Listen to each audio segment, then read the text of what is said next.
Hello and welcome to Chad and Cherry's Surf Music Review. I'm Chad Shivers. I'm Cherry. And we're back from Mexico. Yeah. We had an absolute blast.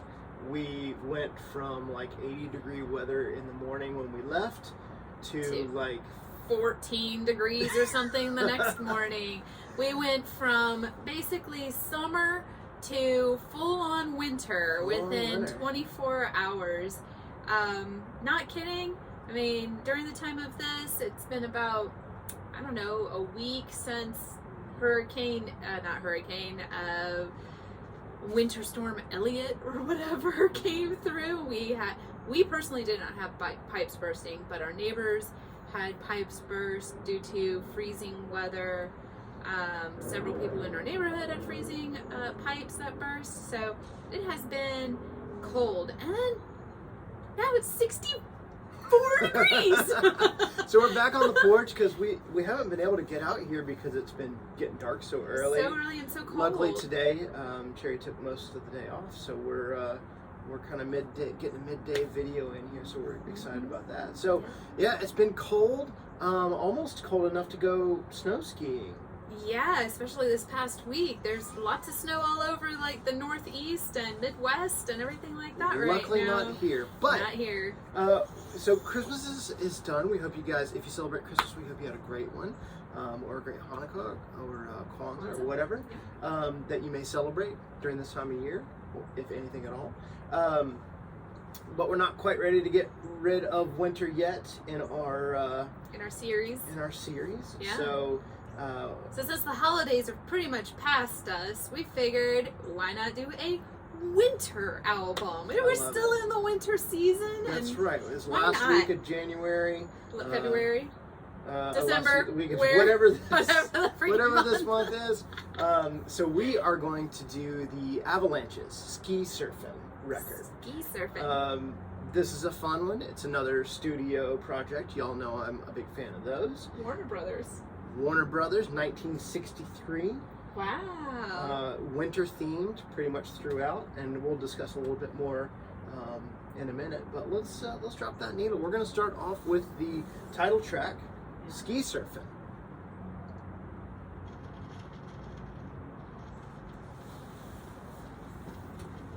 The surfing sound.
Good to be back on the porch.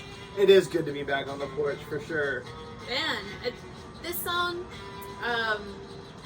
it doesn't convey that it is a skiing surf sound. Doesn't give me any sort of like, I could see it. It doesn't evoke like anything to me. I could see it. Really? Yeah, I mean, I've never been skiing, so I don't really know. But like, I could imagine like jamming out to this, like in a hot tub. No, just going down the mountain, doing the hops. It's got that energy of it. There's some kind of wintry feels to it. There's excitement of the beat of the hot guitar, of that, of the piano, it's a little funky. I don't know. Yeah, I don't get it. If you wouldn't have told me that this album was a winter-inspired album, I wouldn't have been able to tell you that this had anything to do with winter. Sure. So. Yeah. Or snow or skiing. Except for the obvious things. Like what? You know, so Cherry asked me. No, this song. Oh, this song. Okay, Yeah. Okay. Yeah. But to my point, you had asked me earlier in the week, like, is this Yeah. a Christmas album? Because Yeah, it has sleigh bells on it. I was like, isn't this sleigh bells? It's like it's the Venture sleigh bells, actually. It's not. It predates it. It does? Actually, yeah, I wanted to talk about that. Oh, but, okay. So, anyways, if you're familiar with the Venture sleigh ride, which we covered in the last it's video. that one. Yeah. And I was like, wait, is this a Christmas album? And he was like, no. Yeah, Go but ahead. it's very clever because they picked, like, Walking in a Winter Wonderland, right? Which you typically associate with Christmas. Yeah. But it doesn't say anything But about there's Christmas. there's no actual Christmas tunes on here, but actual pieces that are equated with Christmas, like Right. Winter Wonderland, Yeah. Sleigh Ride, Baby It's Cold Outside, Yeah. and I've Got My Love to Keep You Warm, and Snowfall. So really great grouping of themes. Yeah. So I think it's Smart. really cool. They're not limiting themselves to just the Christmas holiday season. It's a concept album. Yeah. Yeah. So you can play this one from end of November through March. Or if it's cold wherever you are, Wherever all the you are, time. yeah. Um, I guess if you're in the southern hemisphere, you can play I don't know. I it. enjoy this record all year long. Like I said earlier, it's a studio project. Got a lot of big names on it. Record crew folks. It's I wanted to read. It's got Al DeLory on piano, which played a lot of like Beach Boys records. Billy Strange, Tommy Tedesco, which also played on so many great surf and Beach Boys and all that stuff albums. Wayne Burdick, I don't know him. David Gates played bass, which David Gates later went on to play in Bread. Oh, I love bread. The food. I don't really know much about the band. We listened to it. I know. We got some Bread albums. We were like, yeah, we're gonna listen to some Bread, and we didn't really do much for My us. mom loves bread. Everybody's mom loves Bread. And then of course the man himself, Hal Blaine, on drums. Recorded at Gold Star Studios, so really cool. Great playing, of course. Uh-huh. It's a pretty solid album. You wouldn't expect anything less. Yeah, and although there's not as many, I feel like the songs are maybe a little bit more thought out than some of the other studio records we've listened to, or tend to listen to. The arrangements are really good. But talking too much, let's get on to the next one. This is Avalanche. Ooh. And what are we drinking? An Avalanche!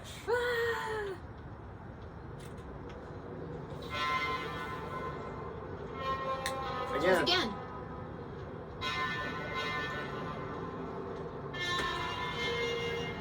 Is there banana in that? And banana liqueur. There you go. Yeah.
I love that fuzz, man. I don't know if It's an that's... interesting.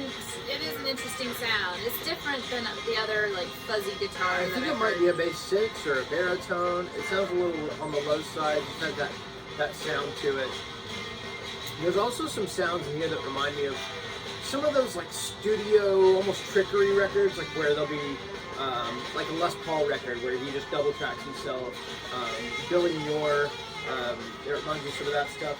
There's some steel guitar in here, which is not typical of surf music or instrumental music, you know, rock music of the time, more in the country vein. There are a couple of things, like we covered the Impact's record, Wipeout, and that had steel on it. So it's really, really cool. Just gives it a little bit of a different flavor, and I love it. Very cool. So this song has a undertone of like spy surf, espionage surf. It's got a lot of that like mid-century sounds. Kind of that almost. There's almost like, even though it's hot, there's a easy listening sort of vibe to it. Budget record, which is a budget record. Like you can hear like this tune.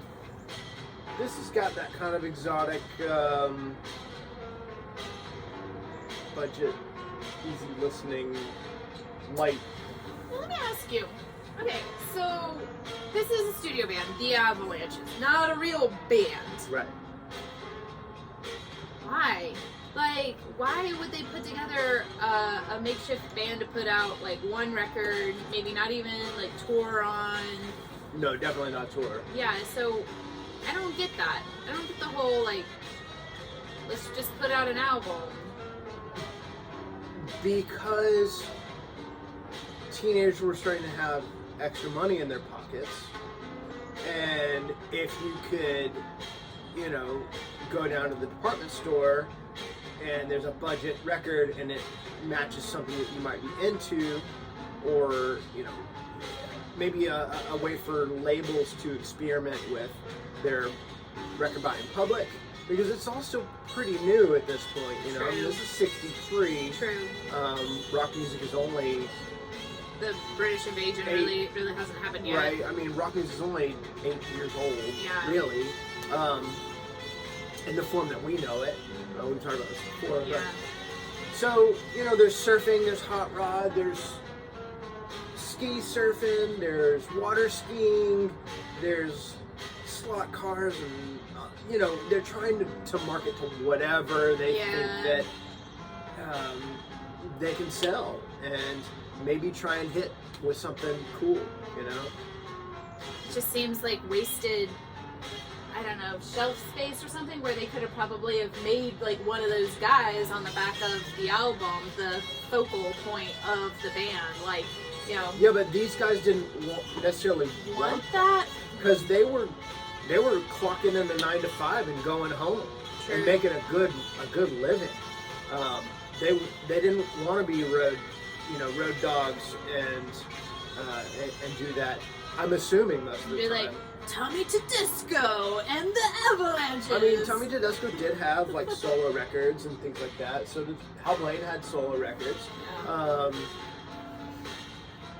I don't know. Billy Strange had solo records, and he also did a record with the Challengers. So there's a lot of, you know, these guys did go on to do things. I guess they were, like to your point, still trying to figure out that formula of what's going to sell. It's very strange. And kids coming in with some money in their pockets wanting like to buy a $1 record. How much did these cost? I think probably like $1.88, something like that.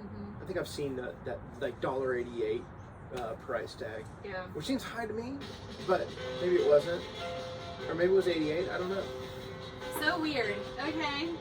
They weren't making money off of touring. They were just making money off of records at that time. And I don't think it was much. I think they were recorded real quick.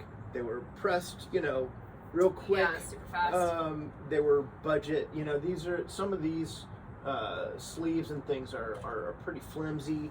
I don't think this one's okay, but they're not high quality. You know, they're not expecting to have hits. Stock photos. They just stock photos. They just want to sell something. So I think that's what that is. Okay. I may be wrong on that, by the way. That's just kind of my take on it. So what do we got next? Next is Winter Evening Nocturne.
Very cool. That fuzzy, low guitar, baritone, bass, whatever that is, in there. I love the tremolo sounds. Not really any reverb on this record. Drums are on it, man. Plus, Hellblade, man.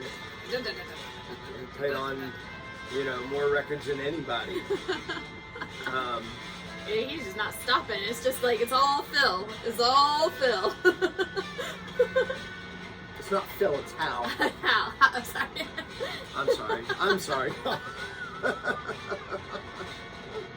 She's had her fill of my dad jokes. So, yeah, it's a cool record. I like it. It's not something you have to go out and rush and buy. If you like these studio records like I do, yeah, I think it's probably up there in that realm. Was this another Goodwill find, or was this a, did you get it off of Discogs or something? Discogs thing. Yeah. I think it actually, I haven't looked up the prices. I think they're not cheap anymore. Oh. I don't think. Like, I don't know, maybe in the $20 range? I really don't know. Yeah, I don't know. I'm sure if you were on the West Coast or something, you could probably find these in thrift stores. You don't get a lot of this stuff east, though. I don't think, anyway. Okay. So, yeah, or if you're just looking for something, a post-Christmas album, and you're done with Christmas music, maybe throw this guy on. So, next month, in just a couple of days, next year, Yeah. we're starting our... Next year, next month. We're starting our recommendation, what do you call it? People submit what they want to hear. So we're doing some of those in January, sprinkled with some other things. So Looking forward to that. yeah, I am too. I'd love to keep that going. So if you have something that you'd like to hear us cover, please put it in the comments or send us an email. What's our email address again? SouthernSurfStomp@gmail.com.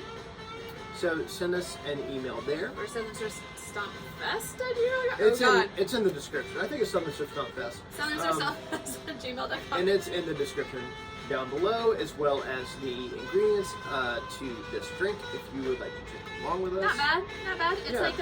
like a Caribbean resort drink. It's kind of got that banana daiquiri kind of feel. It is frozen and blended, so a little different than what we usually drink, but not bad. Yeah, not bad. It's a little too cold for a kind of chilly night, and it's still 60 something degrees right now, but it kind of feels it because the sun's gone a little chillier since the sun's gone down a little bit more. So if you have anything you'd like us to cover, please let us know. If you like our videos, please hit that thumbs up button, smash that like button, and please share. Get the word out. I mean, we're not looking at getting thousands of subscribers, but we'd really like to hit that 200 mark. That would be a great little milestone to get to. We're getting there. Yeah. Yeah, one subscription at a time. It's good. But go back and watch previous ones that you may have missed if this is the first time you've tuned in. We're cute. She is, anyway. We have a lot of special guests that also pop up and give their opinions and feedback, and it's always interesting to see how people kind of came into the surf community. And if you ever are in the Atlanta area and you want to be a special guest, let us know. Yeah.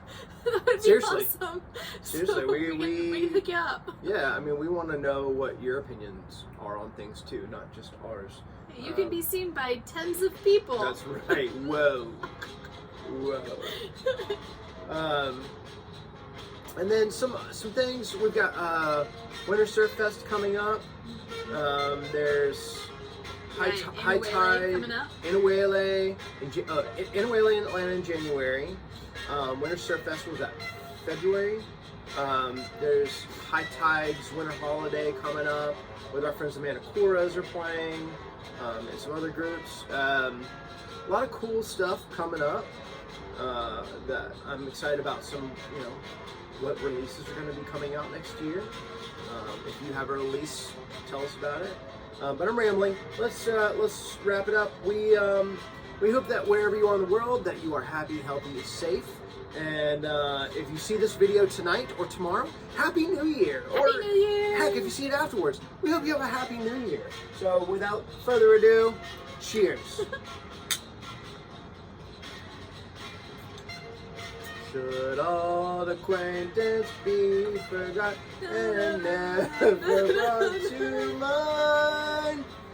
Should old acquaintance be forgot in days of auld lang syne?